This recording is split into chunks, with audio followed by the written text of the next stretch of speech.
There are encounters that change the course of an entire life. They are neither planned nor predictable, but when they happen, they leave eternal marks.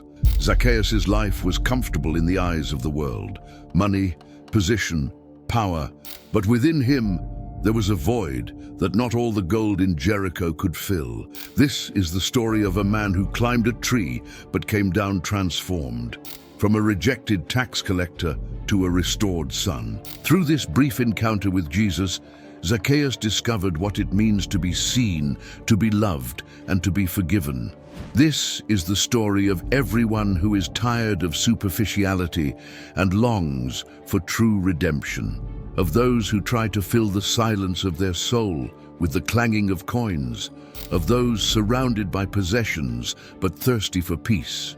Because Zacchaeus' story is not just an ancient event recorded in the pages of the Gospel, it is a mirror, a reflection of the human heart faced with the possibility of being found by God. And when God finds, nothing remains the same. Zacchaeus was a chief tax collector in Jericho, one of the most prosperous cities in the region. Tax collectors were tax collectors in the service of the Roman Empire and therefore were hated by the Jewish people, considered traitors and public sinners. But Zacchaeus was not just another one among them.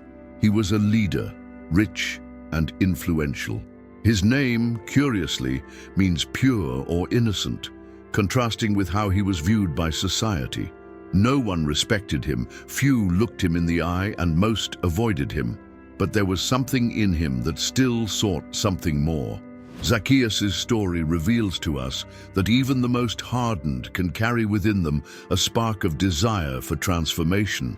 His profession had enriched him, but it had also isolated him. He had become a symbol of injustice and greed, and perhaps he no longer knew what it meant to be welcomed, heard, or loved. However, even the most wounded heart can hear the subtle call of hope when Jesus draws near. In Zacchaeus' time, Jericho was more than a strategic city. It was a symbol of contrast. There coexisted the poor and the powerful, the faithful and the corrupt, pilgrims and merchants. It was a vibrant city, but spiritually weary. And it was there, amid the clang of coins and religious murmurs, that Zacchaeus plied his trade. Everyone knew him, but no one wanted him around. For many, he was irretrievably lost. The city of Jericho also held profound symbolic meaning. It was the first city conquered by the Israelites upon their entry into the Promised Land. And there, centuries later, it would be the stage for a new conquest, not of crumbling walls, but of surrendered hearts. Zacchaeus represented a type of modern Jericho, fortified by wealth and appearances, but vulnerable before the presence of God. Zacchaeus, being a man of short stature, faced not only physical limitations, but also spiritual and emotional ones. His social standing did not elevate him in the eyes of God. His wealth did not buy him peace, and his fame gave him no real value.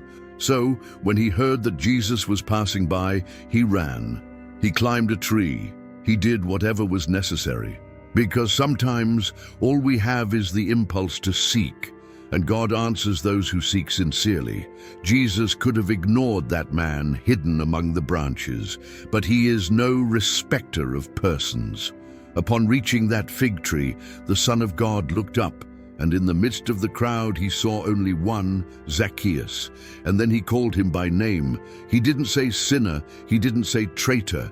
He said, "Zacchaeus, come down quickly, for today I must stay at your house." That phrase echoed like thunder in Zacchaeus' heart. For the first time, someone important wasn't rejecting him. On the contrary, they wanted to be with him. It wasn't a simple social gesture. It was a profound call to intimacy, to repentance, to transformation. It was heaven entering the home of someone who felt excluded. The crowd murmured, they questioned, they judged. How could Jesus, the teacher of the pure, the rabbi of miracles, be staying with an impure man? But Jesus knew what he was doing. He did not come for the healthy, but for the sick. He did not come for those who consider themselves righteous, but for those who recognize their need. Jesus knew that Zacchaeus needed more than just a moral lesson. He needed an encounter that would break the barrier of shame, that would melt the ice of rejection. And that is exactly what happened. Christ's gaze pierced the hardened exterior and reached the inner child who still dreamed of belonging. Zacchaeus came down from that tree, not as a tax collector, but as a man ready to be reborn. The miracle didn't happen with lights from the sky, nor with thunder. The miracle was silent but profound. A heart of stone began to beat like flesh. Zacchaeus stood up and declared, "Lord, I give half of my possessions to the poor, and if I have defrauded anyone of anything, I restore fourfold." This wasn't a political gesture. It was real repentance. It was a new birth. It was faith transforming into righteousness, love generating restitution. Zacchaeus understood that it wasn't enough to be moved. It was necessary to act. His salvation wasn't in giving away possessions, but the fruit of salvation was manifested in his generosity. He wasn't saved by works, but his works evidenced that he had been saved. And it wasn't just a financial change. It was a new heart, a new purpose. Zacchaeus no longer wanted to be known as the exploiter, but as one who gives back. His reputation was shaped not by greed, but by grace. He who once took, now gave. The one who had driven away, now welcomed.